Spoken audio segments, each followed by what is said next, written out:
Good morning, fellas. Thrilled to have you in the Think Tank Exchange today. It's always fun to have colleagues to just kind of talk about markets and talk about volatility. I mean, let's be honest. I mean, one of the only things that I think I feel really confident in is that we're going to have lots of volatility in these markets. So with that, for those who don't know either of you, Rob, will you give a little bit about your background and talk about your story?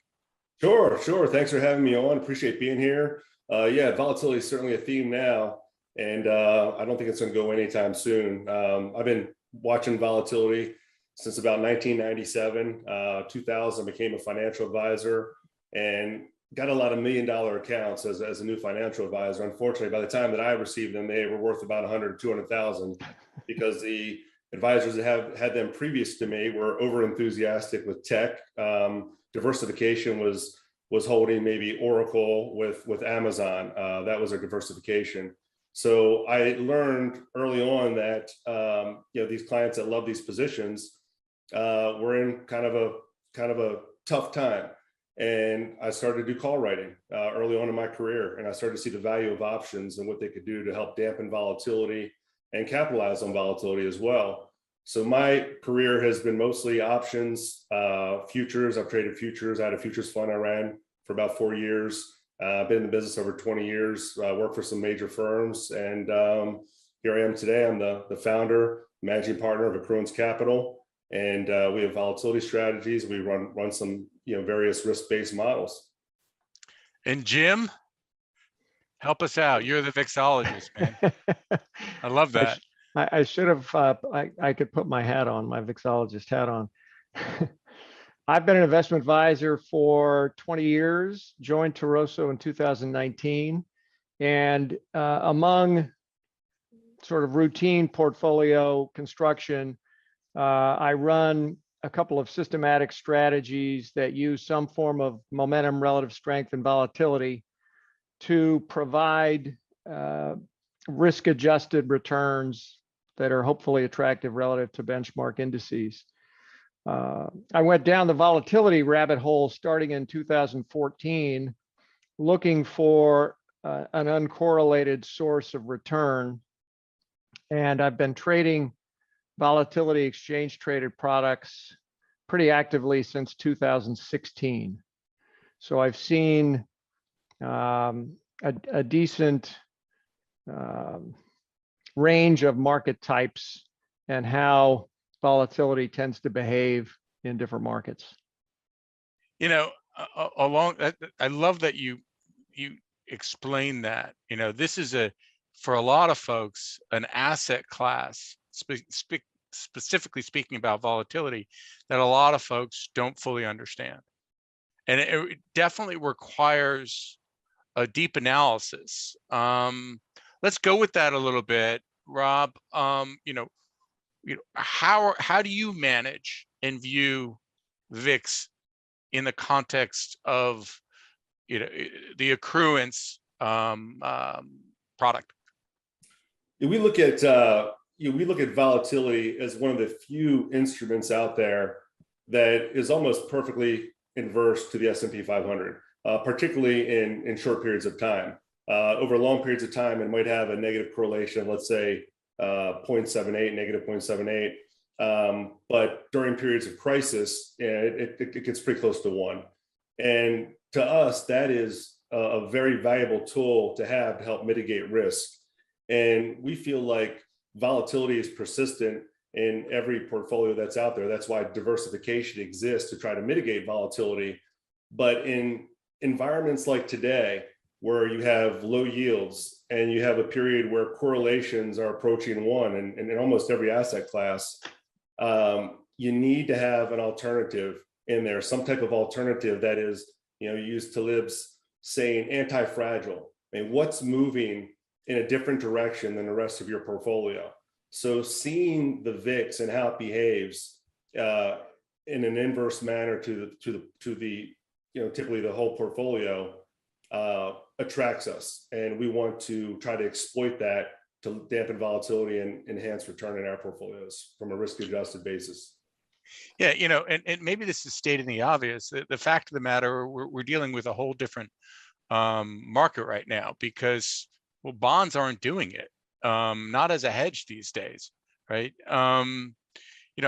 Jim, I don't know your view on bonds specifically for client accounts, but talk to us a little bit about bonds, and how they have been used in the past for hedging, because it's just not working now. Well, we most of us have only been in the business long enough to see a persistent downtrend in interest rates, right? I started in the business in 1983. Interest rates were still in the high teens. I remember buying some Treasury zeros, didn't buy enough of them apparently. But as we've watched that trend line down, bonds have been a great hedge in times of equity turmoil. In the back half of 2008, as one of the most recent examples, if you owned TLT, you mitigated the vast majority of your equity losses. But with interest rates now very low and reversing higher, bonds have not performed that diversification the way people are accustomed to having that. And therefore, investors and managers and advisors alike are looking for other sources of diversification, other sources of risk mitigation. And then Rob, the problem for advisors as I talk to them, cash is not a great solution either, right? You can't sit there on 25-30% in cash right now, because, well, then your clients are saying, what are you doing for you? What are you doing for me, right? So when you're thinking about the accruant solution, how does it fit? What's your what's the feedback you get from financial advisors about it?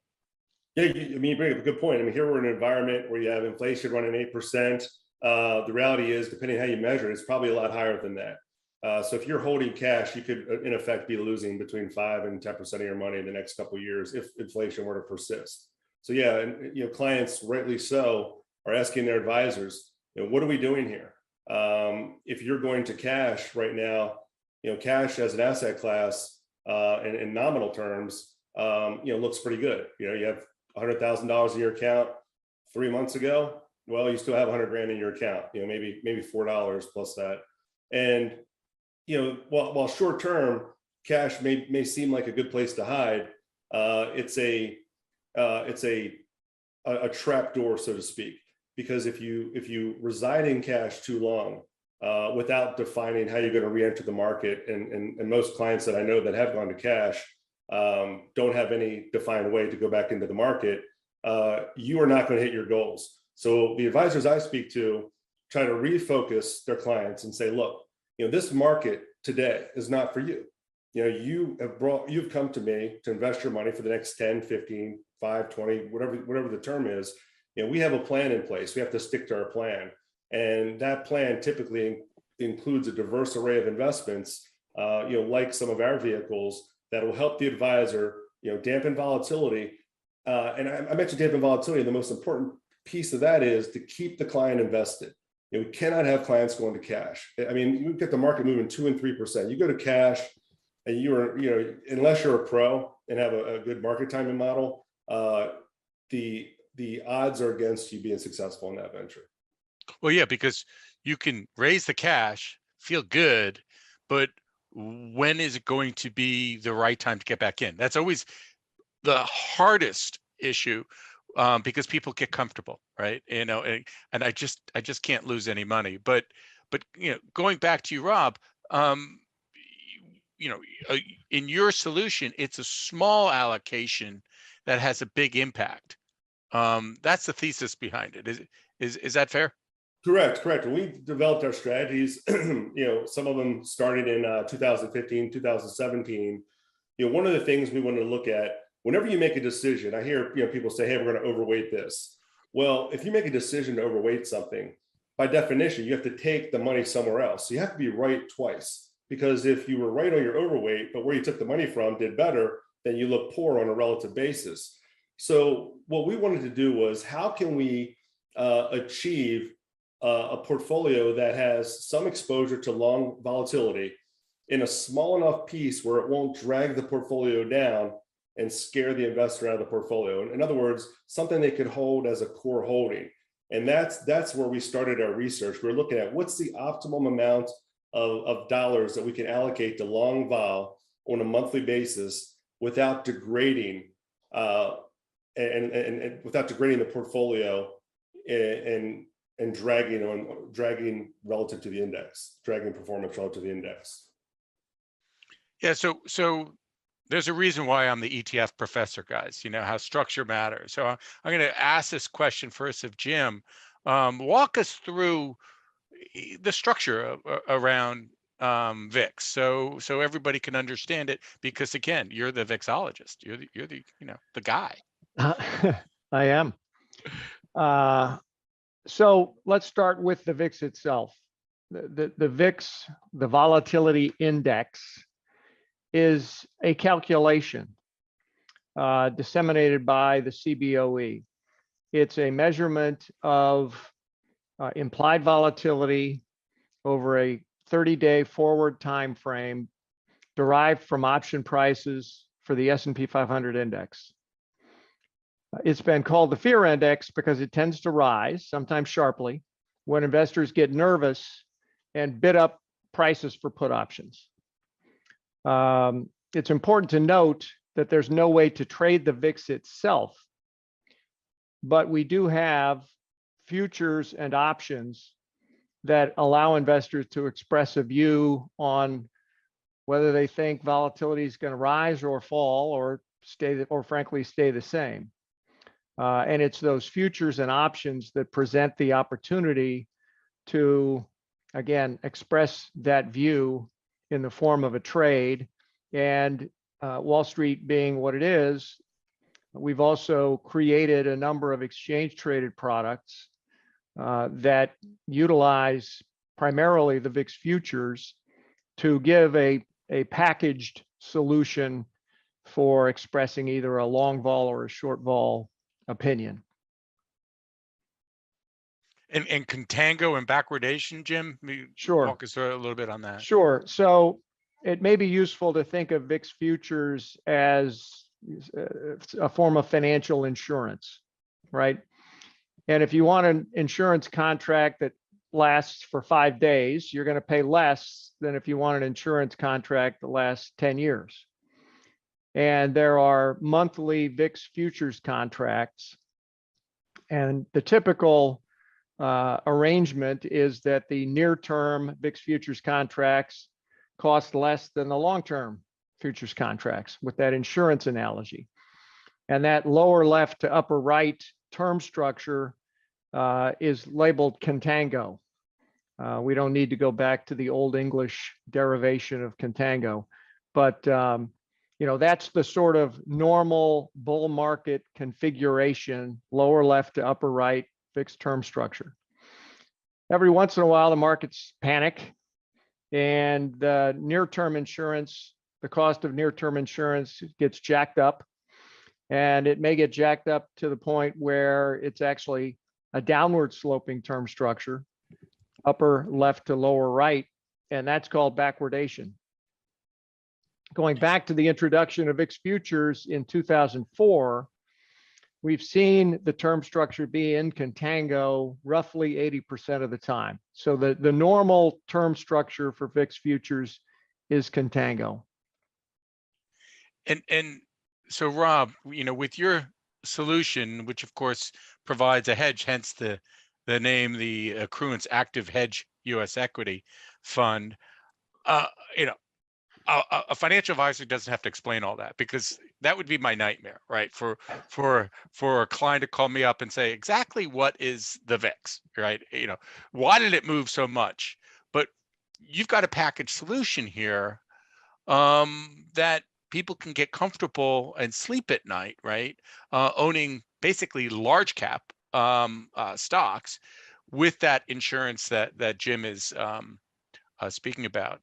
Walk us through a little bit about that structure and how it might work in extreme situations. Sure, sure. One of the things that we benefit from is the power of convexity. And convexity, for lack of a better term, basically magnifies or amplifies your exposure, your investment on an exponential basis. For example, you could take a quarter of your portfolio, 0.25%, 0.25% per month. That's what we use. Allocate it to long vol. And you say, well, that's not a lot, right? It's only a 0.25%. But when you look at time periods when, and it's not a lot of them, you look at time periods like, the March 2020, 2008, 1987, you look at these periods where the markets face extreme volatility, you could have an options contract that you paid $1 for suddenly be worth $60, $70, $80. That's the power of convexity. So you don't have to hold a lot of the VIX options because of that embedded leverage that exists in that options contract. So you can benefit that in the portfolio one of two ways. First way is volatility spikes up. You may not capitalize on it. Those options may expire at the end of the day worthless, but along the way, they have helped dampen volatility because the price appreciation as stocks went down helped mitigate some of the downward moves in the underlying holdings of the portfolio, which in this case is the S&P 500. But with volatility, when it spikes and then you can capitalize, so that's one piece, but when volatility spikes, you can capitalize on a large movement. The power really then switches from convexity to compound interest. And it's attributed to Albert Einstein that compound interest is the greatest invention of mankind. When you have the market at all-time lows, $1 is worth more at the low of the market than it is at the top. I mean, we'd much rather prefer $1 to have dry powder at the bottom of a market. That's what we do. So we provide dry powder so that we can go in and take that hedge that has acted as a ballast for portfolio volatility, cash it in, buy these shares. So we accumulate more shares. We accumulate more shares in these companies at low prices with this dry powder, and then we get the compound effect, from that investment. So there's really two components here. One is the power of convexity dampens volatility, and then capitalizing on that with compound interest. And that's how we believe over the long term, over a full market cycle, as long as one of these events occurs, we only need it to occur really once every 10 years. And we believe on a risk-adjusted basis or an absolute basis, we could beat the S&P 500. So when I'm listening to what you're talking about, your fund's active. What is the importance of the fact that it's an actively managed strategy? Because if it was passive, it would be completely formulaic, but you needed to be active, correct? Correct. And we call ourselves systematic. And one of the things that we can do is, Jim mentioned, high vol regime. We look at volatility in regimes, low vol, medium vol, and high vol. For us, we would say right now, this is a medium vol regime for us. We really need for high vol to persist. We would see the VIX, mid 30s into the 40s. That's how we would define high vol. Depending on the vol regime we are, is going to depend how we trade our VIX options. And it's all been predetermined by algorithms that we've run in the past and systems we've run in the past and back tests. And we've been running these since 2017 live with real money. But depending on the vol regime, that's going to determine how far out we go, as Jim alluded to, the term structure. If we're in a low vol regime, like we were in, say, July 2018, VIX is 12, 13, we're going to go out and buy 6 months, up to 6 months worth of the VIX in advance. We'll go out and buy August, September, October, November, December.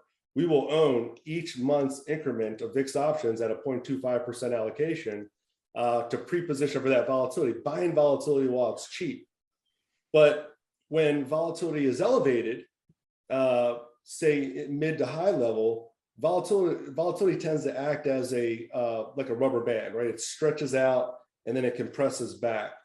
So we actually have methods where we can capitalize on the compression of volatility as well as the expansion, depending on the vol regime. So that dynamic volatility management that we provide depends on the vol regime we're in, and we are always monitoring that on a perpetual basis and making adjustments month to month to month to month.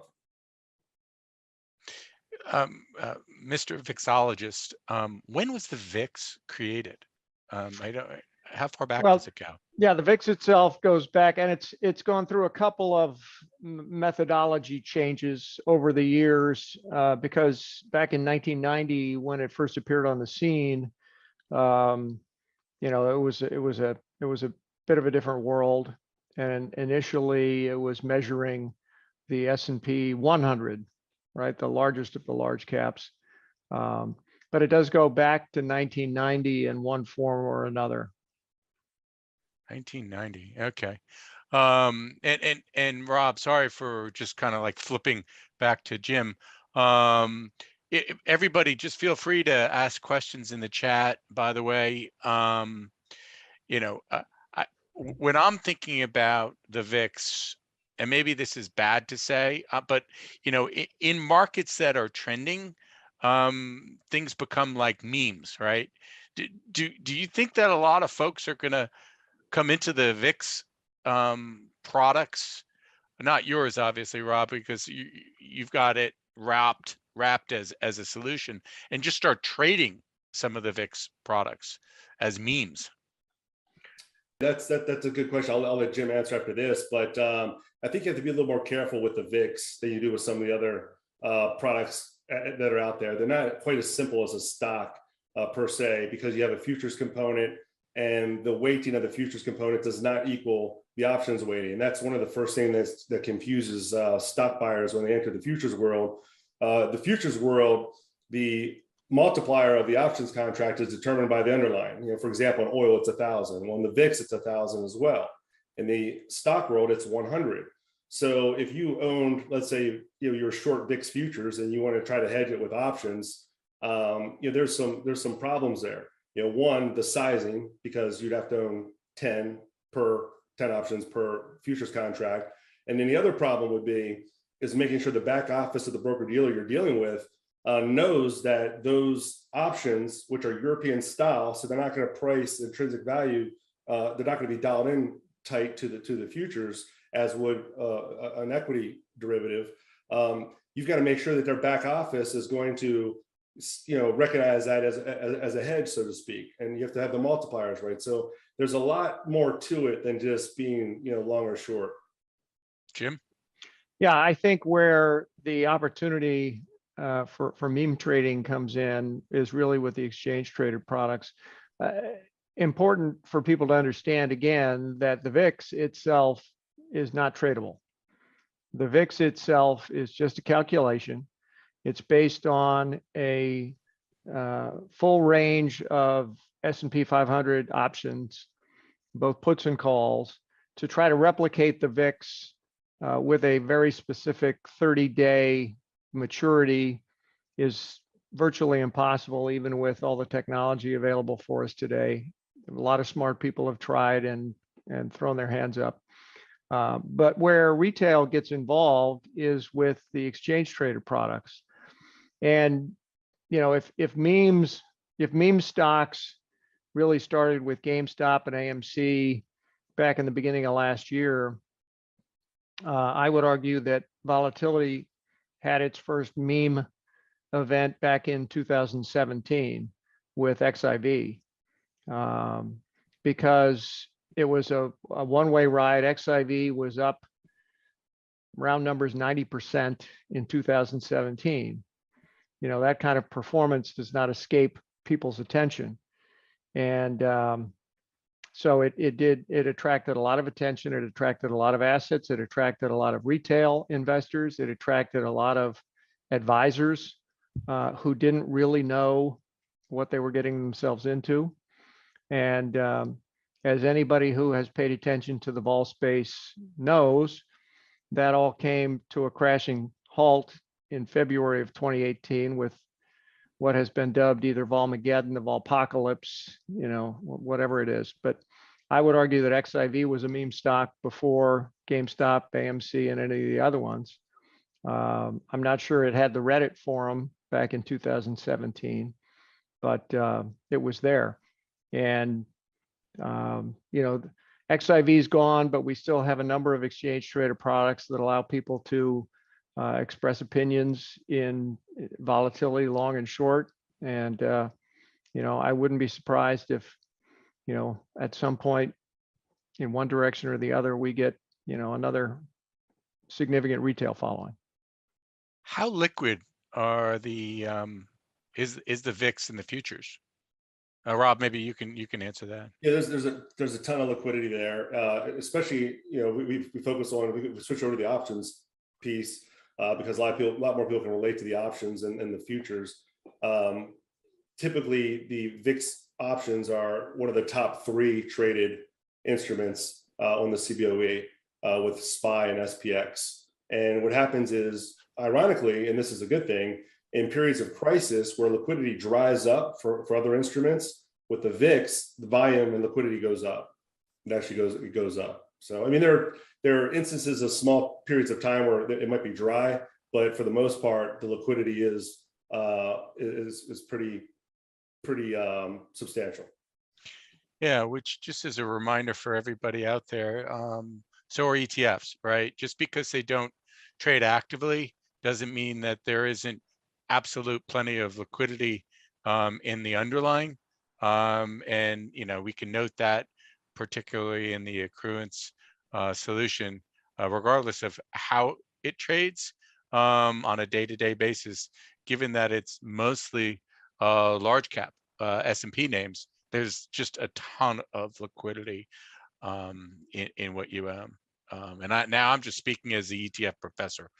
Yeah, and I want to just add there, if I could interject for a second, a lot of advisors look at volume and they think volume is liquidity. Yes, if you have tons of volume, that is evidence of liquidity. But the inverse is not true. Lack of volume does not mean lack of liquidity. Liquidity, the definition of liquidity is, if I enter an order, can I get it filled at or near where I'm, my ability to get it filled at or near where I'm entering the price. We have market makers backing our ETFs that are very, very, very, very deep, so that at any given time when you enter in your order, you can get filled. You will get filled. There's tons of liquidity there, even though there may not be a lot of on-screen or screen-lit volume.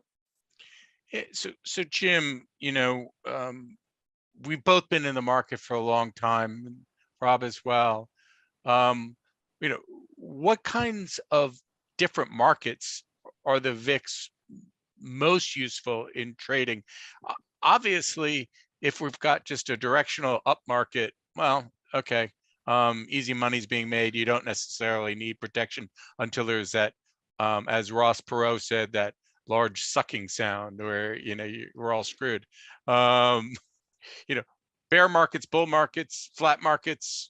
What's been your experience? So let's go back to the concept of volatility regimes for a minute. And there's really no accepted definition of a volatility regime. But and Rob talked about low vol, medium vol, high vol. I like to define what I refer to as an elevated vol regime as a period where the 1-year moving average of VIX is above 20. The long-term average is about 20. So basically what we're saying is if it's been hanging around above 20 for a year, then I'm going to call that an elevated vol regime. And if you look back over the history of the VIX, there were elevated vol periods from 96 to 2004. Okay, that captures the Russian debt crisis, the Asian contagion. It captures the rise and fall of the internet bubble. And then during the global financial crisis, really from early 2008 to 2012, end of 2012, you had that moving average of VIX hanging out above 20 for an extended period of time. Most recently, we've kind of triggered that with the COVID pandemic, and we're hovering right at that kind of 20 level. From my perspective, when we're in a less elevated regime, there is still a place for volatility in your portfolio. Again, if you have some experience and understand what you're doing. If you want to think about short vol, institutions have figured this out, and they use short vol as a way to either add some what they refer to as income to their portfolios, or effectively as a piece of equity replacement, if you will, because short vol in a bull market is, think of it as S&P exposure with a beta of between 2 and 4. So I'm getting equity-like returns. They're correlated with equity returns, but you got a little multiplier on it. So there are people, there are institutions who look at short vol in, kind of bull environments as an enhancement to their portfolio. And then the flip side is, clearly when you're in an elevated vol environment, you may want to lean the other way and look at long vol as a hedge, the way Rob's structure uses it, and there are other ways to implement it. But, I maybe it's because I'm the vixologist and I don't want to see any period of time where there isn't a role for volatility to play. But I would say you just need to understand where you are in the market cycles and where you need to be leaning, either long or short. And I would also emphasize that in environments like we seem to be in now, where it looks like you need to be switching from day to day, there is a role for active management, tactical management, for what might be referred to as a long-short approach to managing volatility. So Rob, this is a little bit of a curveball question, and maybe it should be directed at Jim, but the VIX isn't, in your studies, because you've done a lot of studies on it, the VIX isn't related to the bond market at all, is it? No, it's mostly correlated to, or inversely correlated to, the equity market. The equity market, right? And I asked the question because one would have to expect that it wouldn't be correlated to the bond market, because the bond market, with some rare exceptions, when things in the past have gone really badly, right? It's been trending very neatly, right, in terms of price. I'm thinking TLT. So usually I would expect when TLT, as an example, has rallied in a big way, it means the equity markets have gone down, right? And VIX might be going up, but today that's just not necessarily the case, because we're watching TLT kind of go down a lot, except for right now, at this moment in time. I bring that up because when I'm trying to figure out where we are in the conditions of the market, I'm really focused on the bond market, and I'm looking very closely at the volatility in that market, right? Which gives me even further reason to focus on this asset class. Maybe it just makes me nervous, to tell you the truth. Am I off base in thinking like this? No, I think we live in unprecedented times. I think a lot of the back studies we do, and I won't go into too much detail, but when we look at some of the testing that we've done in the 2008 environment, or even 2001, 2000, a lot of those tests that we've done and run, just because the option markets are so different, markets are different, they're not as significant, they're not as meaningful as they are today. We are so sensitive to news. More people are trading, the markets are faster than they've ever been.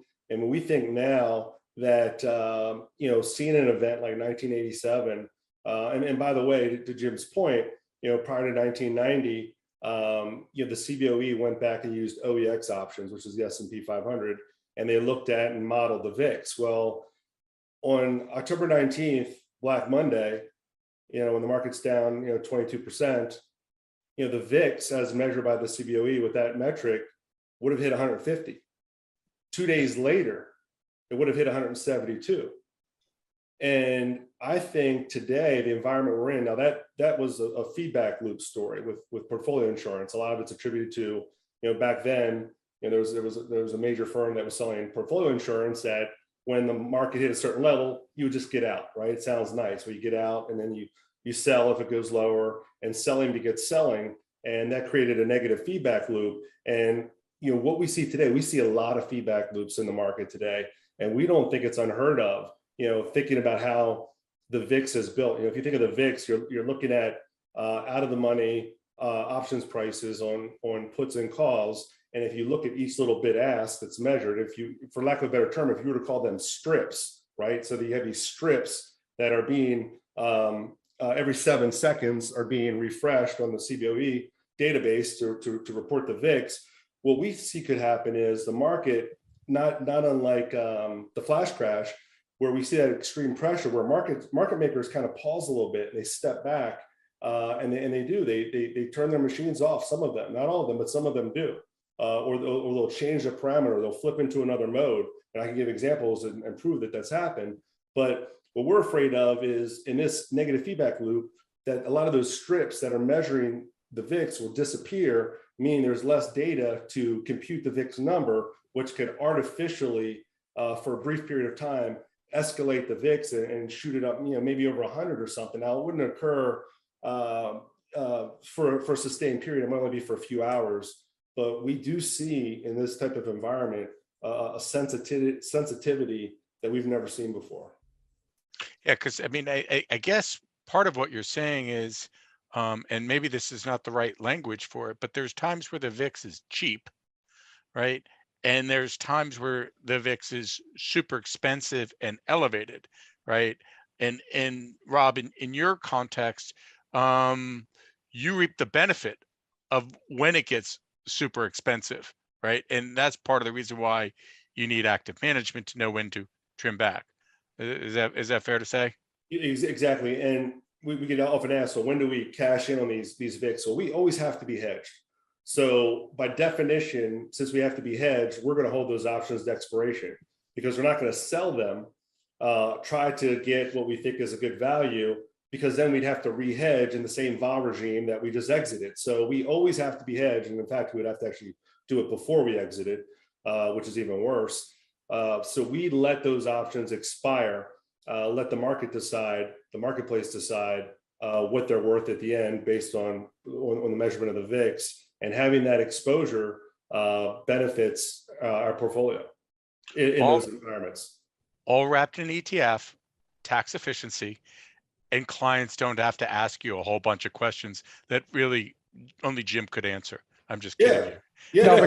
No, can I ask Rob a question about that though? Yeah, just a segue on that real fast, Jim.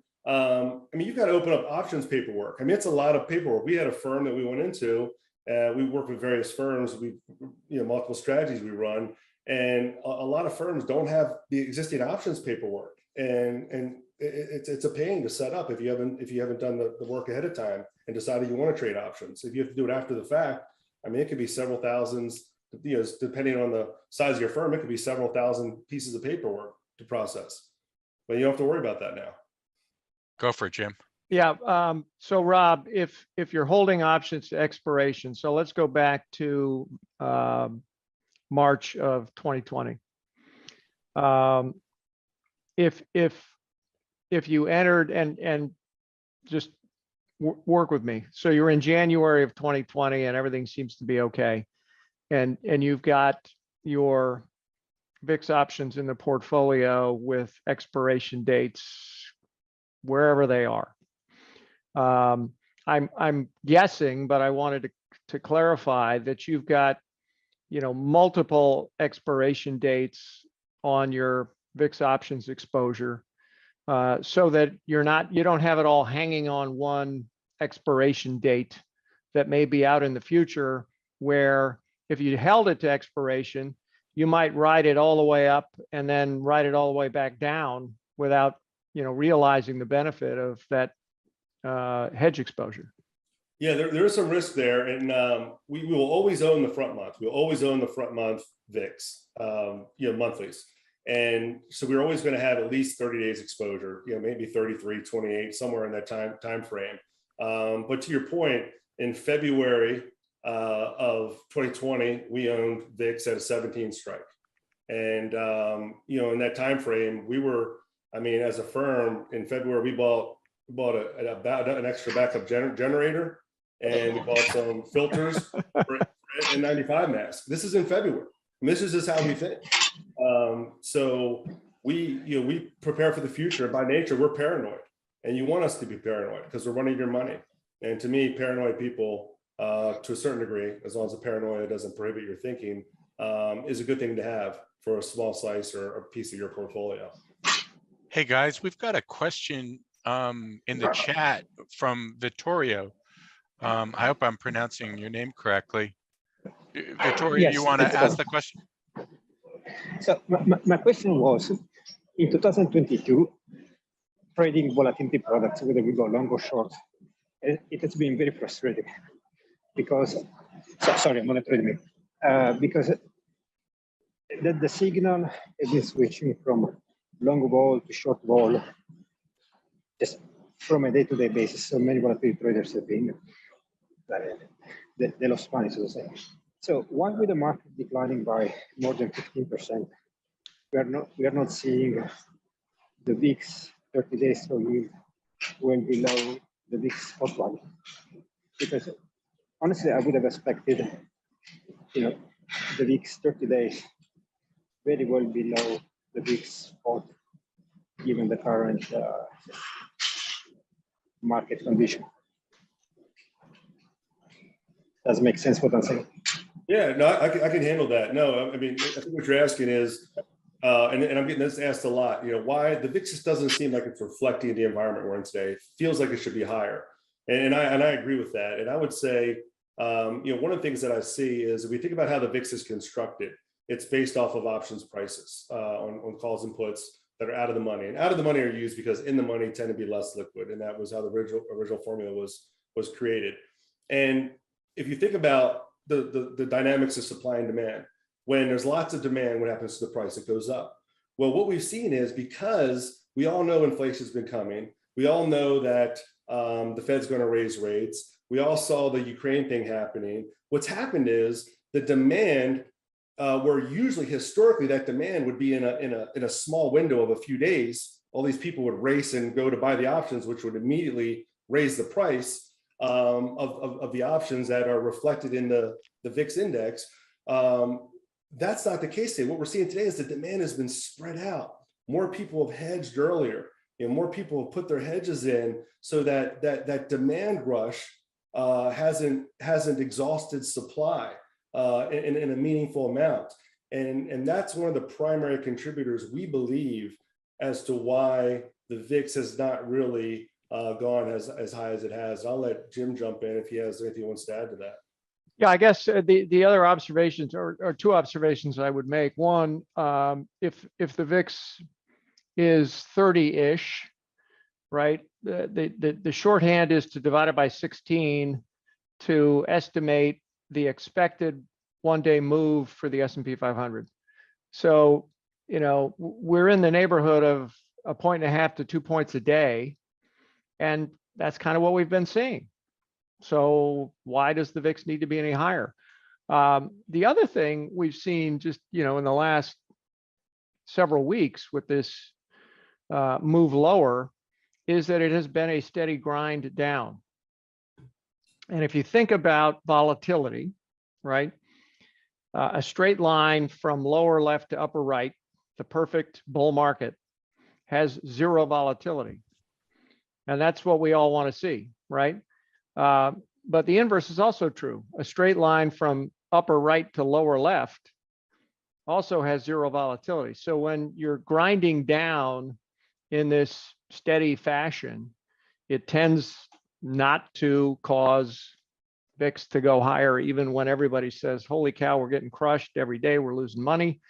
But if you combine what Rob said with the idea that a steady decline is no different than a steady rise, they're both relatively low volatility in the grand scheme of things. That's what you're going to see reflected in the level of VIX and to a certain extent the VIX futures. Now, what we had seen in the VIX futures up until just a few days ago was we had seen the VIX futures term structure in backwardation during this decline. And that is a headwind, for short volatility. And that's a sign that, the people who traffic in VIX futures are not happy about the market environment.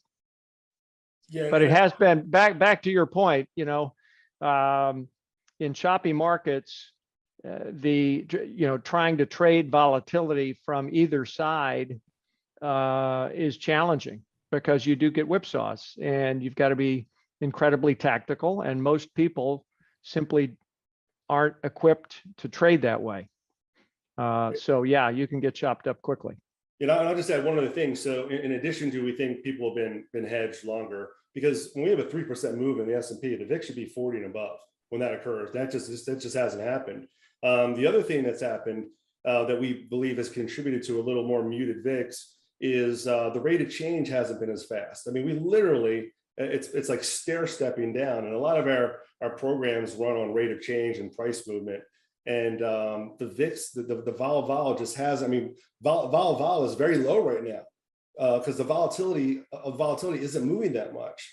And that's another contributor to the low VIX readings that we're getting, we believe. So, well, guys, we're almost at the top of the hour. This is the time where we turn to the financial advisor, and which is Jim in this case, our resident vixologist, and have you mention a charity that is important to you? Dan, do we want to address the other question that's in the chat? It's just up to you. You're the host. Well, no, I mean, you're talking about the one from Matt? Yep. Okay, so Jim believes the VIX is the best way to smooth out some of the volatility for investors in the U.S. equities. Is that the question you're talking about? Sure. I just, that's the question. Do we think VIX is the best way? Go ahead, Rob. And I think we have a vehicle for that. We pitch the vehicle that we've developed as the core. I mean, right now I know advisors that they own SPY or IVV or VOL, and they're sitting on a 15% loss. They're worried about the future. I mean, some advisors I know are taking that tax loss, replacing it with our vehicle, knowing that we could lag a little bit going forward. But now they have that piece of protection in that portfolio, and now they can look the client in the eye who is thinking about going to cash and saying, look, if we stair step down like this, just hang in there. It's going to reverse. This isn't going to hedge against that. But if we see China go into Taiwan, if we see some tactical nuke being used in Ukraine, and that were to reflect in the VIX in a meaningful way, this portfolio has the potential to benefit for that. And I think that's how you can mitigate the volatility. Dan, I got to hijack you with one more question for Rob. Go for it. So, as you know, Rob, there are a number of products out there that attempt to structure a hedge with long equity exposure. You've chosen to use VIX options as your hedge component, where a bunch of other structures use S&P puts, for example. What do you see as the advantages of VIX options over index puts? Some of that is proprietary, but I can say this. It'll answer it. In our analysis, we have found VIX options in extreme events to be more favorable than SPX or SPY puts, and that reflects both from a return standpoint and a premium, what we paid for it, that relationship between kind of what you're getting for your money. So with our analysis, and I'll give a little hint, most of that was derived by going further out. You just don't see the price appreciation in VIX options, depending on the vol regime you're in, that you will see in SPX or SPY. So you think you're obtaining the same protection at a better price? It's not defined protection. We're giving up that definition, right? Because if you're using SPY, you know the notional, you can tell point for point, penny for penny, exactly how much you're hedged. We give that up with the VIX, and we acknowledge that. It's a little bit of a crapshoot, so to speak. But we believe the benefit of being able to use a little bit of capital and getting that convexity, that power, it's like a lottery ticket. We believe it makes it worth using the VIX, because we think people can, with a good advisor, good diversification, that you can get through the 10 to 15% down, but not the 50%. So we're focused on the real extremes. While we can make some money and dampen volatility and lower vol regimes, we will shine when that volatility really spikes, as evidenced by the VIX. Back to you, Dan. Well, no, I mean, Rob, where can we find out more about your strategy? Go to www.accruanceetf.com, and obviously look at our prospectus, see what we're doing, look at what the risks are, and that's where you can find out everything you want to know. And feel free to reach out to us via email, or rob@accruance.com if you have any individual questions, and happy to help. And Jim, before you sign off, definitely tell us where folks can learn a little bit more about what you do, and then also please speak about your charity. Sure. The best way to follow me is on Twitter @Vixologist. My DMs are open. Happy to take questions from people who want to understand more about the VIX complex, as it were. And my wife and I were blessed to create a family through adoption. We have grown kids who were both adopted through the Gladney Center for Adoption down in Fort Worth, Texas. And that is my charity. The gift of love. With that, gentlemen, thank you very much. We very much appreciate you joining us in the think tank. And be safe, everybody, and have a good day.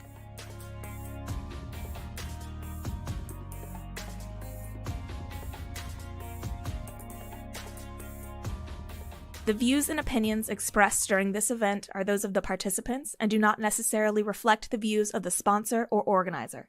Information set forth during this event has been obtained or derived from sources believed by the participants to be reliable. However, neither the sponsor nor the organizer make any representation or warranty, express or implied, as to the information's accuracy or completeness, nor does the sponsor or organizer recommend that the information shared during this event serve as the basis of any investment decision, and it has been provided to you solely for informational purposes only, and does not constitute an offer or solicitation of an offer or any advice or recommendation to purchase any securities or other financial instruments, and may not be construed as such. Past performance does not guarantee future results. This interview is being distributed for informational purposes only and should not be considered as investment advice or recommendation of any particular security, strategy, or investment product. It does not constitute legal or tax advice. The information provided is not intended as a complete analysis of every material fact, and the underlying assumptions and views are subject to change based on market and other conditions. All investments involve risks, including possible loss of principal.